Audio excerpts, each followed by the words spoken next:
Hey guys, Sovereign here, welcome to a new video. Today I have 4 more bullion sovereigns to add to the stack, and you can see them here in the middle. So whilst we're doing today's video, it would be a good opportunity to show you about Privy Marks and Mintmarks on some gold sovereigns. So the 4 I bought, I have 2 2017s, I also have a 2015 and a 2016.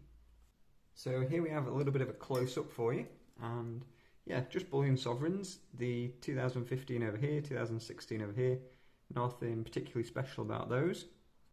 The 2017, however, you'll notice just to the left of the date, there is this little mark here, okay?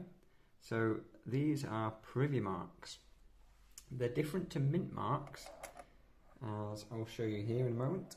So on this young Victoria, you can see just below the neck, where's my pointer? There it is. You can see just below the neck, there is a little M. So I'm going to just zoom in for you now. So there you can see just left of the date, there is the 200-year Privy Mark. It looks like a little shield with the number 200 written above it.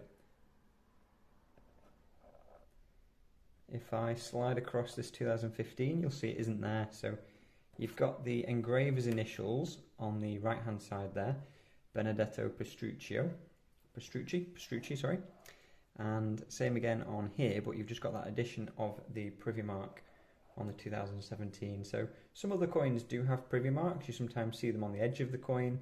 There are, various different things. You might, if you keep your eye out, see some on things like the Britannias and just other coins from other countries. I think there's some from Canada, etc. So if we just shuffle across, we have this young Victoria sovereign, and you can see the M just below the neck. So where is my pointer? Here it is, just under here. This is the letter M. This is for Melbourne, so city in Australia, and that's because there was branch mints that made sovereigns throughout the years. So some of these are a bit more sought after, some of them maybe not. Some people are, like I say, collecting different ones.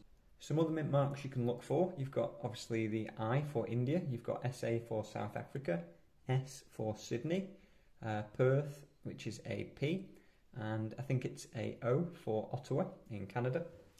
So the other, obviously, main mint was London, and it's a London sovereign because it doesn't have a mint mark. Notice some mint marks are on the date side, but on some of these they are on the neck. So a good thing you can do when you buy a sovereign is have a look at the mint mark and have a look at the actual mintage. So, for example, some years they wouldn't be produced in certain mints, and therefore if you have got, for example, if you've got a Sydney sovereign in a year that it wasn't minted in Sydney, then there's something to be suspicious about.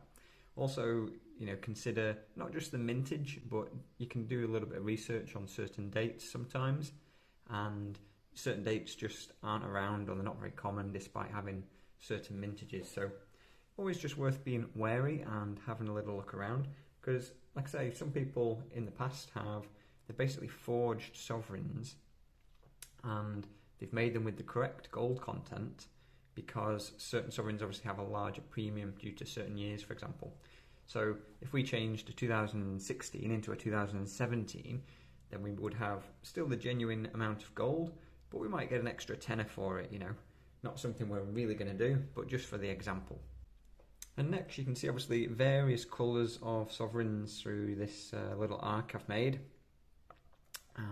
compared with a quarter ounce. Actually, some of the older ones, they're not much different in colour to the pure fine gold quarter ounces.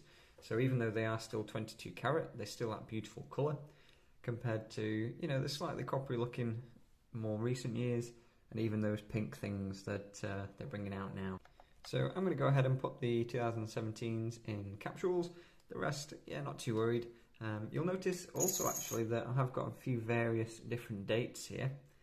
And when I get the option, if I go to a local coin store, or if I am looking at a lot online, for example, and there is an option to buy certain dates and they look in good condition, then I'll pick and choose a little bit.